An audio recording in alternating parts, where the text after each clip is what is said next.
Welcome back, everybody, to Citizen Bear. This is a podcast that I started about my book, The Demonstrative Citizen, The Revelation of Two Dragons. And while it's not totally about the book, we try to take themes from the book and apply them to our current events. When I wrote the book, it was something of a dystopian warning about the future and the direction we were going in. And 5-6 years down the road, I'm kind of living some of this, and not quite as dystopian as is in the book. But, you know, as they say sometimes, we're not there yet, but you can see it from the rooftop. So I thought it'd be a good opportunity to talk about some of the themes in the book and go over a little bit about, some of the stuff. And we've talked a lot about a lot of different things so far. And today we're getting back into the kind of the emergency preparedness idea. Last week we talked about security. And we kind of took it from both a blue pill and a red pill kind of view, into the extreme and to the day-to-day. And I kind of want to do a little bit of that, too, here today, where we talk a little bit about, we're going to kind of touch into the red pill possibilities, but also, we need to talk about the blue pill continuum a little bit and just, being prepared on a positive way and not too serious, but also for more serious type situations. In the end, food and water, as is true with virtually every aspect of preparedness, is about security from a certain perspective. In the end, keeping your family secure in a crisis is what emergency preparedness is fundamentally about. This is why I left it off the first episode as a pillar and broke it down as an ongoing theme. So we're going to talk about security from a bunch of different standpoints. Now, of course, security is in its narrowest context is protecting yourself and loved ones from those who would wish to harm you or steal your supplies. Naturally, in this view, weapons are a mainstay. But physical and mental toughness is still at the core of all security. In other words, if you're not going to use the weapons, they don't serve you any purpose. If you're not going to use them well and thoughtfully, and you're not trained, it's not really going to help you any. In keeping, we should remember that the weapons you have for security can also procure food through game if situations demand it. In the book, my friend Bear is forced to evacuate from his home and the life he knew. Because he had practiced some level of emergency preparedness, he was able to load his truck and his wife's car with a variety of supplies. While he planned to use these to sustain him on the trip to his second house on the other side of the state and help him to sustain himself and his wife while they were living on that side of the state, the truth proved to be very different for Bear. These supplies and skills became the foundation for his great calling, his great purpose, the great crusade that he and many of the people who came to follow him undertook in behalf of their country and their rights. In keeping with this, I want to cover some topics that are relevant to Bear's experience and certain realities depending on the nature of the crisis you're in. As I stated last week, a great deal of this is rather fundamental for those who are already prepared, but may offer everyone a little food for thought. See what I did there? In addition, I hope to expand on these topics to out-of-studio formats where we can really do some practical application, really do some practical study. Eventually, I want to kick things up a notch for those who are working on being prepared so we can kind of get out in the field and, eat some of the food, practice some of the practices, talk about the water, use some of the tools and kind of things like that. But right now, this is an introduction to talk about and get your head around some things and start thinking. So as we begin, this may have to be a two-part series, I have to tell you, because there's a lot to cover here, and I suspect it will, because we're going to be talking food and water from a couple of different perspectives, and we have a great deal to cover. So having said that, let's kind of begin. First, let's talk about some basics regarding food and water. Food. For my purposes, I want to break food down into a few categories.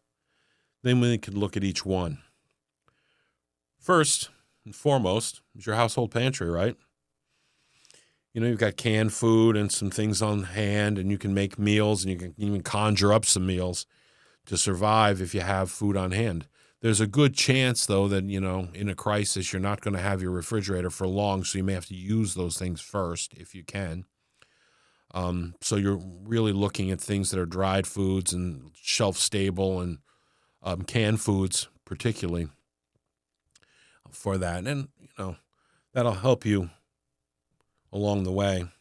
Canned foods are probably one of the best things you can have for the emergency preparedness on the kind of pantry level of things, and we'll talk about that a little bit further down the road. MREs, meals ready to eat. They are a great thing. We're going to talk about them a little bit, Longer term stored food like home preserves or canned food and other such items. And this is going to go off a little bit. We're not going to go into a great deal of detail, but I know some of you understand that your grandmother used to can food, but it's something to be revisited. Remember, we're talking about in a real crisis, getting back to some basics that predated our modern society and being able to sustain that. We've gotten a little far down the road and used to walking in the house, turning on the light switch and the power works and everything goes and the stove works and everything else. But in a real crisis, that domino effect can fall very quickly, and you can start losing not just the things in your house and the things you become used to and comfortable with, but you could start losing services and supplies and other things, resources that you've become very interested in. Things like, the grocery store. We learned during COVID how quickly grocery stores can close out. And if you got in a worse crisis or a less structured crisis, you may find they close out and don't come back. And that's something where you better be prepared for that. So those are things we're going to talk about, and there might be some interesting stuff there beyond just your grandma's canned stuff. Freeze-dried food, which comes in a variety of packaging and individual to family packaging and stuff like that. So it's pretty cool. I brought a couple samples, and there are things you can talk about with that. So we're going to take a little deeper dive into that, some of the pros and cons to each of these. And finally, game and foraging. This is an interesting topic. I'm not going to go crazy. Obviously, we're not going to go hunting here in the booth, but it's something to talk about and a little bit of advice. And maybe when some point we get out in the field, we can talk about some more basics with that. But it is a very real topic if you're on the lam and you're trying to, if you're trying to survive and the chips are down, you may have to do what you got to do. Now let's move on to water. Water may seem very self-explanatory, but far from it. First and foremost, water is damn heavy. Weighing in at approximately 7 pounds per gallon, it can take up a lot of weight for you to carry, and it is 1 gallon isn't going to go very far. So you start adding gallons, you're not going to have the ability to carry much more, and you're not going to be able to sustain yourself without it. It also takes up space because it's very voluminous. It can go bad. Don't believe it can't. If not stored properly, it can also become polluted on many levels, particularly out in the wild. This can make water deceiving in its appearance. You can have water running down a stream. You can have water that looks clear, looks potable outside, especially when you're thirsty. And you beware, it may not be. It more than likely isn't. And it can have contaminants and can have a lot of things. And if you're in a very difficult situation, more of a war setting, you don't know what the hell else is in it. So we have to talk about some of the things that you can do to protect yourself and make that water available to you to help you along the way. We need water to stay alive, and we need a fairly decent amount of it. It doesn't have to be huge, but every day you're going to have to try to take in some water, and you're going to have to probably need water for things like freeze-dried food and other things. So you're going to need more than you think you will, and you're more than likely eventually going to have to learn to acquire it depending on how long your crisis runs on. Another factor in our food and water consideration is your ability to shelter in place. What many call bugging in. The second is potentially being forced to evacuate from your home, which means now you're loading what you can carry, and you're definitely probably going to have to forage for water along the way. Each of these will bring new dynamics to your food and water plans. Some of these are obvious and others are more problematic and may not be so obvious as you get down the road. So let's kind of kick off here and let's talk about a couple of these topics. And starting with our pantry, and I'll just give you some little food for thought here. Most people in their house probably have a solid week's worth of food on hand in some form or another. Hopefully you've kind of structured that so that you can always kind of conjure together some meals. There's always a little tomato sauce to go with the pasta, even if it's not world class, it'll get you by. It helps, stuff like that. Maybe a little, other kinds of sauces that you might keep in the house, on a shelf that are shelf stable. And you have to have all these things so that you can rotate them. Remember, in a crisis, the store shelves will clear out quickly. So depending on the system in a true crisis is a formula for failure. You just can't assume that the government is going to be there for you. It's not. And we saw in COVID a little bit of this. The government restructured. But remember, COVID, I don't want to get political in this. It's just that, it was a structured crisis. We had a CDC problem, yes, and it was, separating people and all the other stuff, that's fine. You talk about this stuff. But the truth of the matter is the government did lockdowns. The government had separation. The government decided about transporting people and doing things. So there was a lot of structure to the crisis, and the crisis was they tried to structure it so that they could keep the economy reasonably moving and keep some necessities going. Our truckers were amazing, and even having to work despite the government. But things did keep moving, and we depended on getting, supply lines were kind of restructured often, and it was a tough time. But there was still some structuring to this, and the need to always be, I think some of the lockdown was excessive, but that's just my opinion. So there was structure to this lockdown stuff. In another crisis, in another time, you could be in a crisis that may not be so structured, and we've seen microcosms of that in places like North Carolina and others where we've had natural crises where people are truly cut off, and there's no help coming right away, and they depend on each other, and they depend on what supplies they have, and they have to learn to make it work. And these are times that you have to keep some supplies on hand.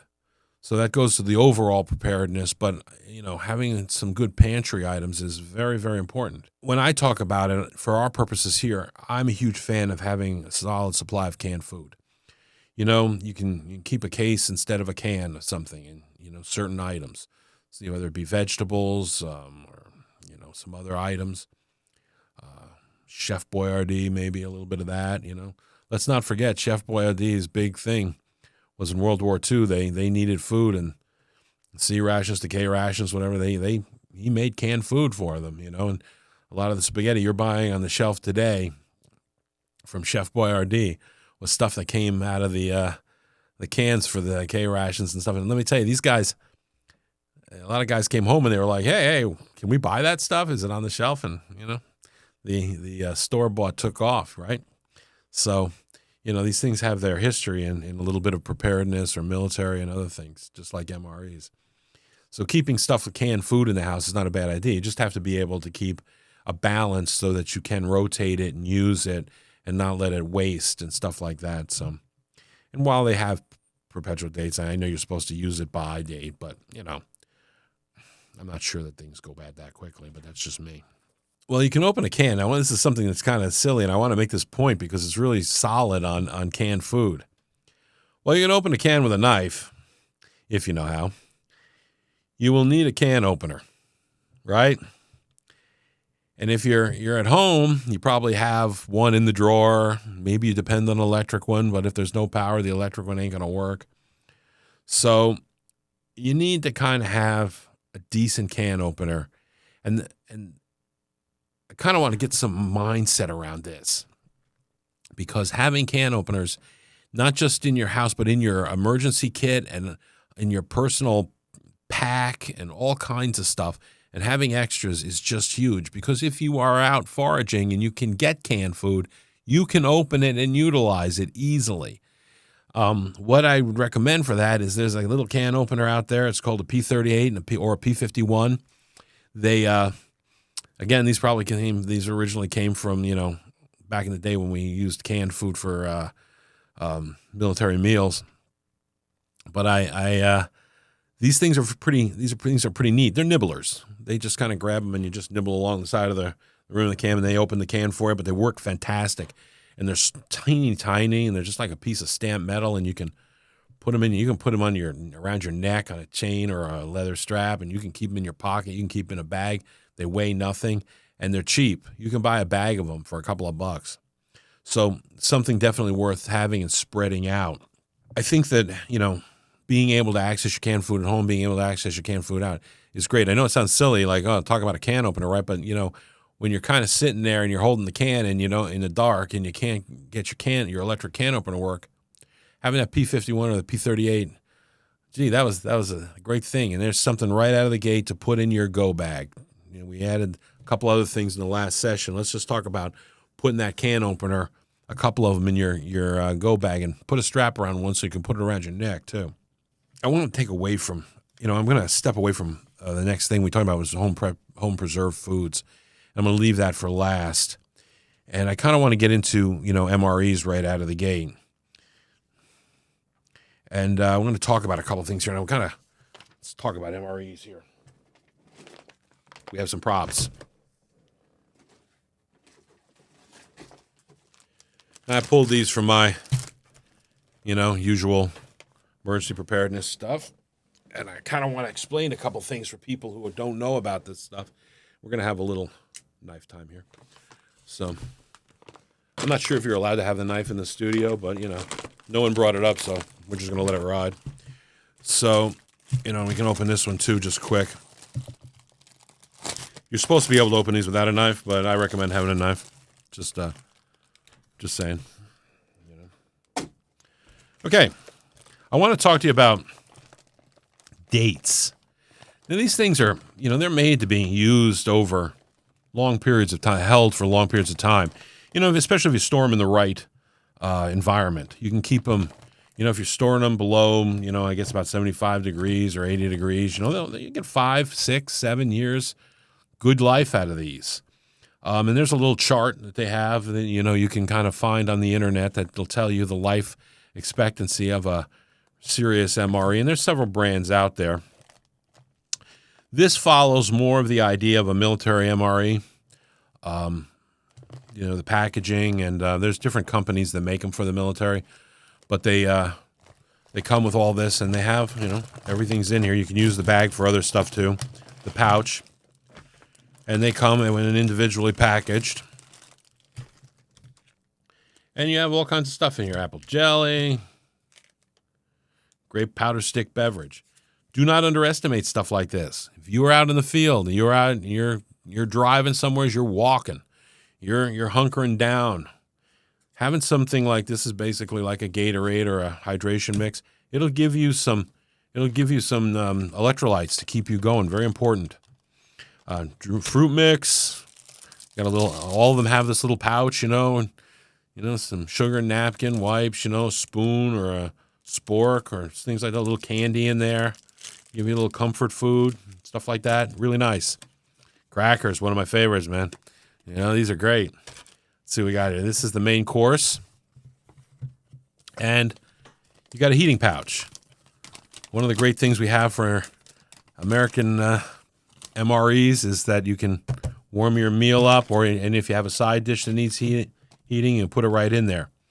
And you can put them back to back or whatever. Just take the meal. Where'd my meal go? Oh, it's already in here. I didn't take it out. And you take that out and you kind of slide the container. I can pull it out here. Why not? I'll just deal later. You take this out, put it up against there. The only water you need for this meal is the water that you want to fill up to this line. It's about a quarter of a cup, an eighth of a cup. You just pour a little in there. That's enough to get this pad wet inside after you open it. Stick your meal in. If you want to, you can stick your accessory. Sometimes there's two sides to the meal, a side dish that comes This one doesn't have a side dish. Put it in there, roll it up, stick it back in the container, and give it 10, 15 minutes. And I can tell you, it's not going to be like, coming out of the microwave after 5 minutes, but it's going to be warm. It's going to be a hotter meal, and it's going to be good. Sometimes they actually can even be pretty hot, Got an oatmeal cookie? Very good. Love the oatmeal cookie, So, but you got a little apple jam here and a little other stuff to go on your crackers. And when you get done with it all the way around, you've gotten a pretty good meal. And one of the nice things with MREs like this is that you can take them out and you can eat the main meal. You can eat the side dish if there's one, and maybe have your drink, your power drink if there's that. And sometimes they have more stuff. Sometimes they have less. Sometimes they have shakes that you can drink in there, and there's a couple of really cool flavors, and they'll help you, and they'll also give you some nutrition.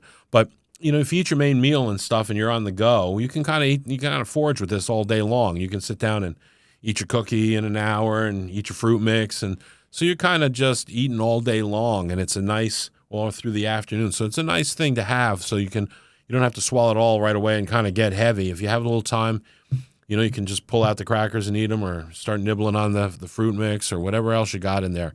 So you can have a drink down the road. You can drink your shake, but drink your powder, your hydration mix with your water right out of the gate. So that's good. This is this is more of a civilian MRE, okay? It's a little smaller, and one of the big differences, there's a couple big differences usually, and I know they all have a little bit of their nuances to them. But when you go out with these tend to have a little bit less calorie count. But fundamentally, they're pretty much the same idea. You don't have as many components and stuff like that. You do usually get a heating pack, a little sleeve to put it in. I don't know what that is, but I got something here. And didn't say on there. Crackers. Got a little sunflower butter. Ooh. And another, what does this say? I didn't check the outside reading, but feels like something good. What does it say on the outside here? Does it tell me what I'm getting here? Oh, Southwestern style beans with rice and chicken. You pay money for that in a restaurant, man. You kidding me? It's living large. So, if you're out in the field, this one's a little less calories, a little lighter, and usually, if I'm not mistaken here, I think the civilian ones, the water heaters tend to work a little different. This looks like a standard water heater. So standard heater and standard add water. Sometimes they have a small bladder of water and contained in the meal, the civilian meals, so you can eat you don't have to have a canteen of water. You don't have to add it. They just give you a little bladder.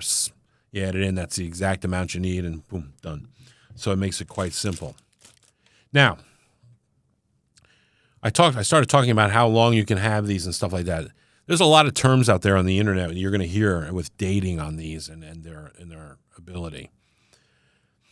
Obviously, the military started the MRE program, and after 9/11, there was a big thing to have emergency supplies, and frankly, there was a lot of people creating a lot of weird stuff out there, calling it an MRE. They were buying components, basically, and putting them in a Ziploc bag and calling it an MRE. That's not really it. And what's happened now is manufacturers and companies have kind of come up to the challenge and have started creating civilian MREs and started selling some of these direct, some of these companies direct to civilians for civilian use. And there's all kinds of variants on this, too.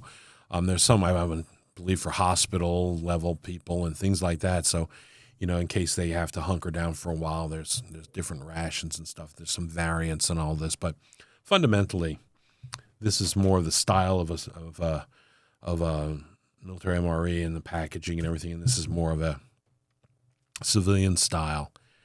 Now, when we talk about dates and we talk about freshnesses and things like that, there's a lot of terms out there.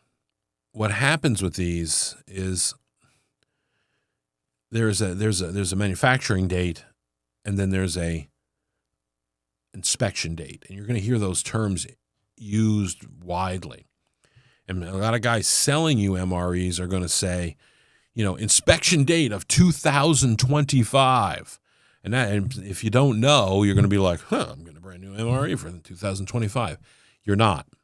Inspection date is the date that the military inspects them and usually cycles them off their shelves and gives them or sells them to distributors to distribute to the public. That inspection date is usually 3 years from the manufacturing date. That is how that's usually the military's run. I mean, they may have changed something, but the last time I heard it was about 3 years. So they'll start cycling whatever inventory they have out and bringing fresh in, and they'll start getting those out there. And they have, even if you buy it at an inspection date, let's say the inspection date is 2025, you're still going to get 2-3 years because they keep them pretty well, and they're pretty solid. So it's not like they're bad or anything. They're good. It's like buying canned food that's kind of closer to its use by date, but that's all.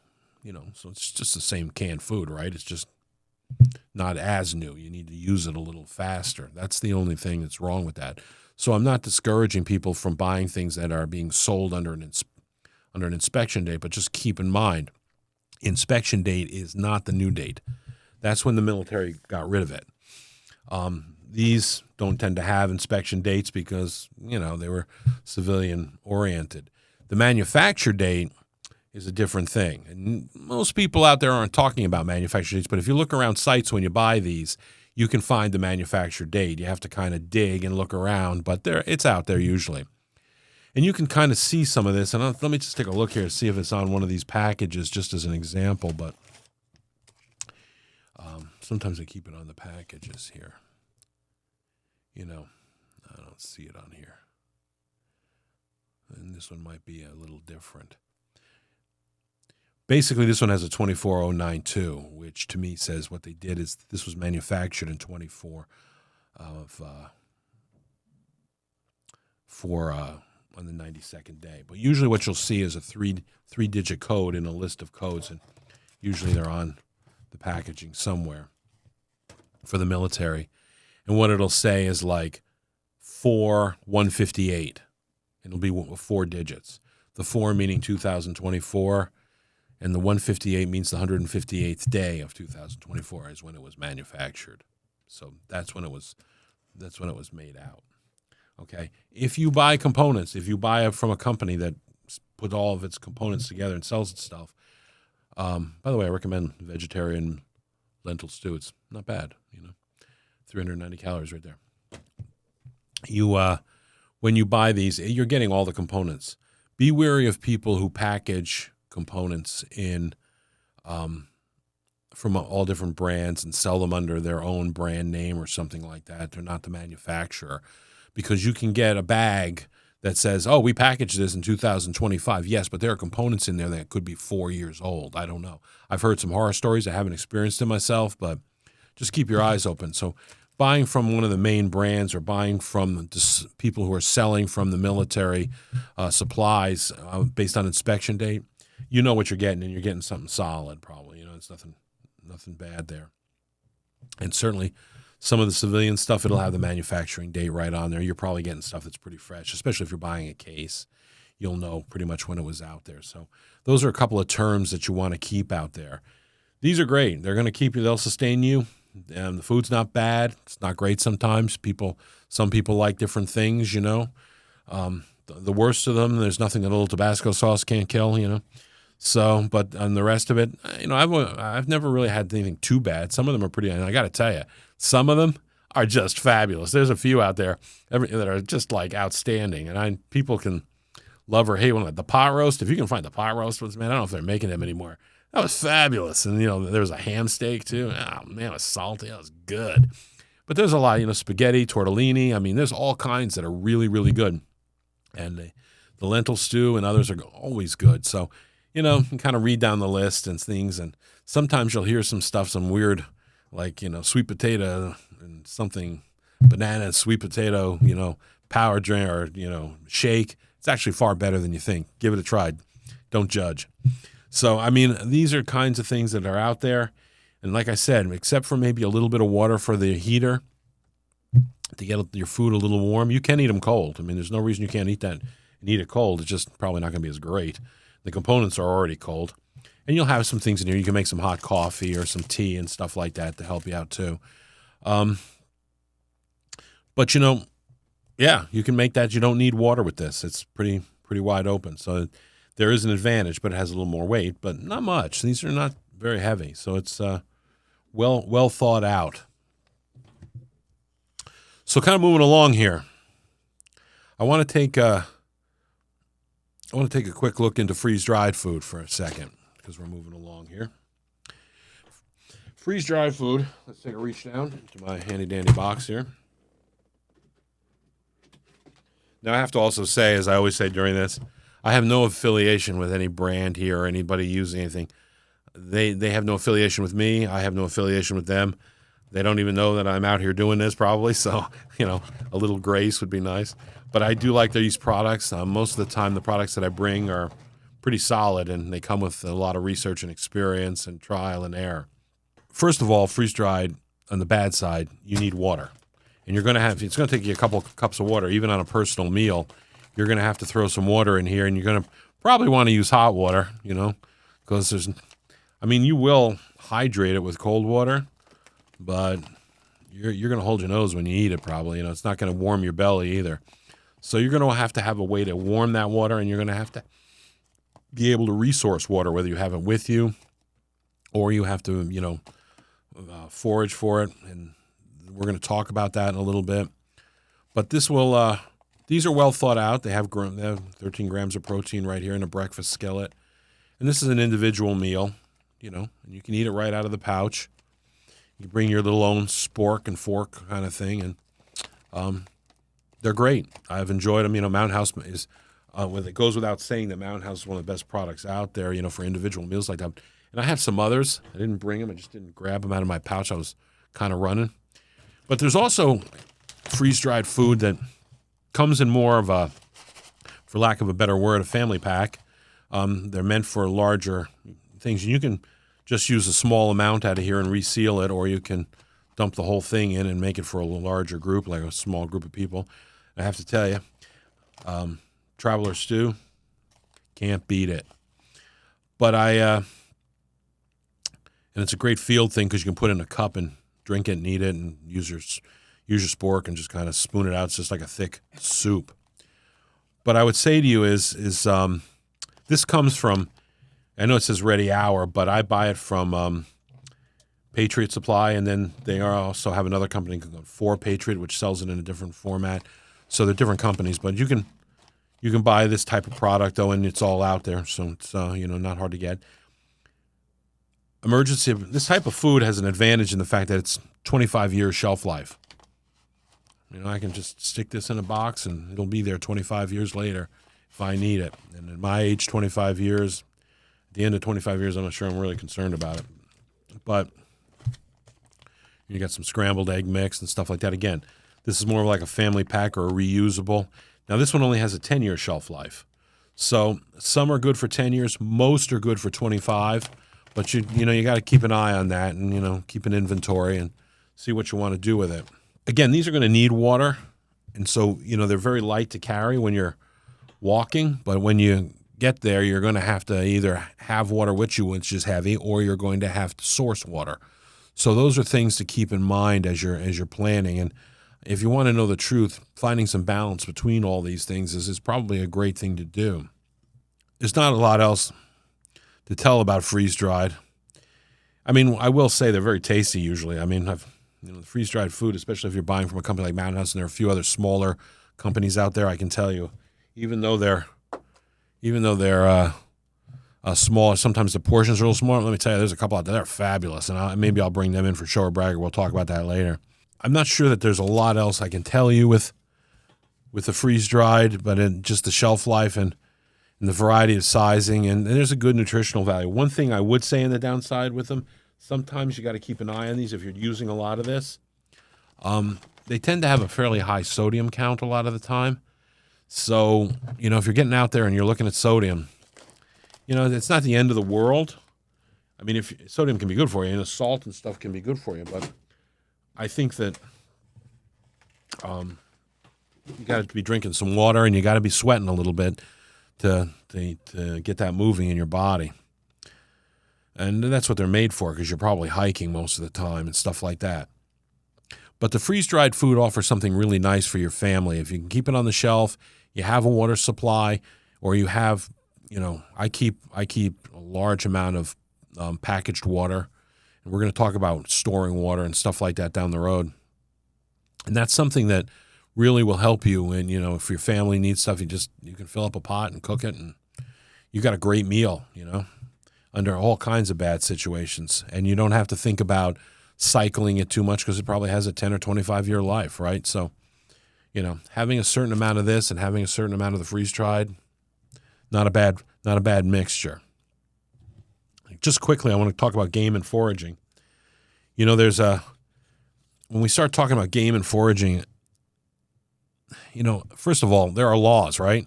So you don't want to be going just willy-nilly going out there and, plugging a deer every time there's something going up in life just because you didn't prepare.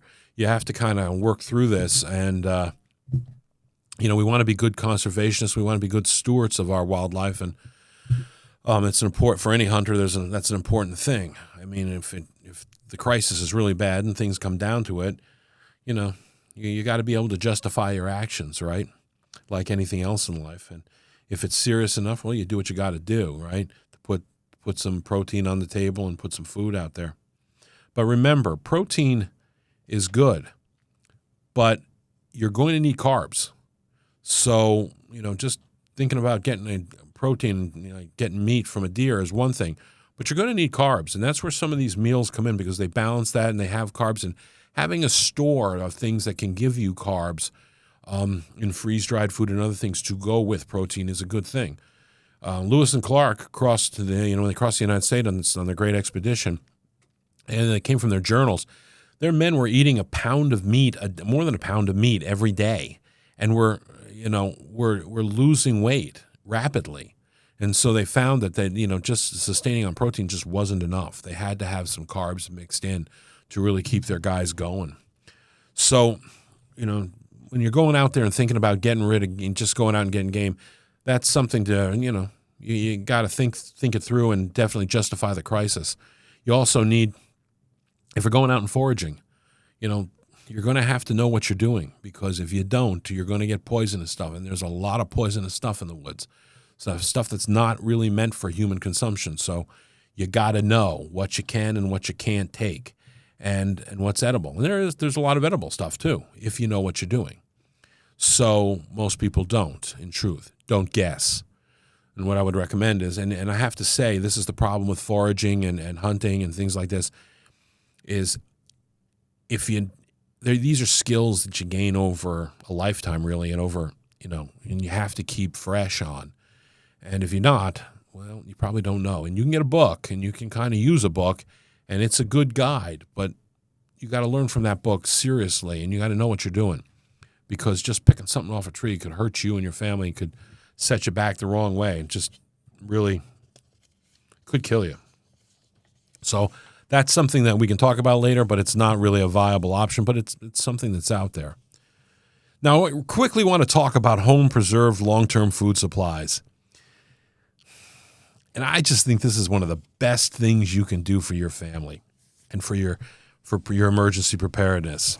And not, I know this seems like it requires a lot, but really when you get done with it, it doesn't take up a lot of space or equipment. You don't have to have a fancy thing. You can do this, and you can set yourself up pretty well to do this. If you have a kitchen and stuff like that, you just have to be in the spirit of it. But first, let me throw a few names here at you. And getting off, I know we all think about our grandma's canned jars and stuff like that, and they are fabulous. And that is a great thing to be able to do. It's a great thing to have, because you can can things that you like, and you can have them on the shelf for a long period of time, and you can use them and cycle them, and just fabulous. But let me throw a couple other terms out there for you. Pemmican, hardtack, and jerky. These are pioneer foods that, our founders and our pioneer people who went west used. They didn't have refrigerators. They didn't have air conditioning. They didn't have all kinds of cool stuff. They didn't have shelf stable. They made shelf stable. And if we're in a really bad crisis, knowing how to use this is awesome. And just a quick thing, just food for thought again, you can go research this stuff. Pemmican is a blend of meats, nuts, fruits, and so on. held in lard, basically. And before you go disregarding it, lard isn't really a bad thing. We need saturated fats. And it might sound awful, but we purify the lard. And really, when you get done with it, when you get done with the blend, it's really not bad, It's really kind of a decent, you can eat it, and it's good, and it's very good for you. The real secret behind it, like a lot of this stuff, is to find a good recipe. And once you make this right, you can put it in your pocket or pack, and you're off to the races, right? It's just something that doesn't require any shelf stable. It's packed in that lard, and it'll keep and keep and keep, and all the good stuff is in there, and it won't spoil in the lard. It's just, great stuff. Moving on, though, to hardtack. Again, sounds a little awful, right? We've all seen the old wooden ship movies with the hardtack. Well, it's not that bad. Hardtack can harden over time, and it can get a little awful. But hardtack itself, it is a hard biscuit, and you can get it a little lightened up, with water and other things. But it's very shelf stable, and you can while it can go stale over time, it's a great way to get some food in you and some kind of carb base, and you can wheat. It's a kind of a bready kind of thing, shelf stable bread, and you can eat. Jerky, one of our all-time favorites here. Dried and smoked meats. Most people love it, when they buy it off the shelf. Some people even make it at home in limited quantities. This is a great alternative. And once you learn a bit about it, it's relatively easy to make. And you can kind of get some meats and different things together, so you can make some nice jerkies. And I got to tell you, it will carry the day, and it'll be shelf stable for you. So people have been using jerked meat for a long, long, long time. Mankind, we got here because our ancestors learned to make, pemmican and hardtack and jerky, frankly. Always, I have to say this is a caveat, always take care and use these things properly. Learn how to do it right. Techniques and patience and learning and getting great recipes is the secret to this. Don't just get a recipe, try it, because you got to, make sure you know what you're getting here. And keep in mind, in a true crisis, you may lose power for some time along other services or resources. So it's important to be ahead of the curve. Like I said, just kind of like Googling it and then saying, okay, I know kind of the idea. Thanks, Dave. That's not good enough, because you know what? You could lose to Google it. You need to have a book. You need to have a hard copy. You need to have skills to do this. It needs to be on the top of your head how to make it happen. And frankly, you probably should have some on the shelf, and you're rotating and using it. Now, going back to the more favorite thing here, grandma's canning. You can do cold pack. You can do hard pack. Some things can be cold packed. And I kind of, most of the time cold packs are looked at for jams and stuff like that. And that's great. There's nothing wrong with a cold pack on those things. But there is a cold pack that I don't think most people really think about. You can cold pack cubed meat in a tight jar. There really isn't a name for this. It was developed by Roman soldiers as part of their food kit when they were on the march. And they would take olive oil and fill it, or vegetable oil or something, and fill the jar, and they would put rosemary and garlic and all their kinds of spices in there. And there are different recipes, basil and stuff. And you would put lamb and chicken or beef cubes in like a mason jar or a some kind of porcelain jar or something. And you would keep it. And it would keep it very fresh, because there's no oxygen. It's in the oil, and it's just fermenting. Not fermenting, but curing in that oil. And when they'd get to camp, they'd open a container and they'd put it on a wood skewer and roast it over a fire. And I can't tell, that is some good eating. And to this day, if you go up to New York State particularly, they call them Speedies up there. And I got to tell you, you get a Speedy with a bag of fries, you are living large. So, it's good food, and you can use this. But you got to get a good recipe. You got to know how to do it right. So read up on it. But you can can meat the old-fashioned way by boiling it, but boiling out the air in true canning. But you can also use more of a cold pack style that was used by the Roman soldiers to store some of their meat cubes. And when we use traditional canned foods, we we have variety, we have stuff, but we need to be careful too. I got to tell you, I was hurt canning food once. We use a pressure cooker, and I got to tell you, I took the top off too soon, excuse me, and the water came blowing over the top and hit me, and I burned the whole chest, stomach. And I jumped away, and I got to tell you, when you've been hit by pressurized steam hot water, I got to tell you, it is a whole new definition of pain. Oh my God. And it took me a long time of getting over it. And so it was bad burns and everything else. So I have to just say to you, be patient, take your time, move methodically, pace yourself when you go through the canning process. But the reward is also there. You will have really great vegetables, meats, whole dinners packed, or vegetable medleys packed in these jars, and you can use them for your family and meals, and just great. And you're hunkering down at home, and if you're car camping, you can carry them. We've used a lot of time, and I'm pretty much out of time for this segment, so we're going to go to water next time. And I just want to bring up a conclusion. We've kind of covered a lot of the food things. I want to look at one thing here. I brought this. We're going to talk about some of this next time. This is the first out bag that I use in my pack, so it's right in the top section of my pack, and I put, it's right there. And there's a fire starter and some other things in here, and we'll talk about some of the stuff. But if, a spork, water straw, we're going to talk about this for obtaining water quick and other things like that, and how to purify water and some other items that are out there. But having a bag like this at the top of your pack is a great thing. It'll get your drink of water right out of the gate and give you a lot of things you need so you can eat. So I kind of want to conclude this episode. In the next episode, we're going to go into the water stuff and talk a little bit more and pick this up a little further. And, if you're emergency preparedness stuff, you're creating a well-rounded plan for your family. And this is security.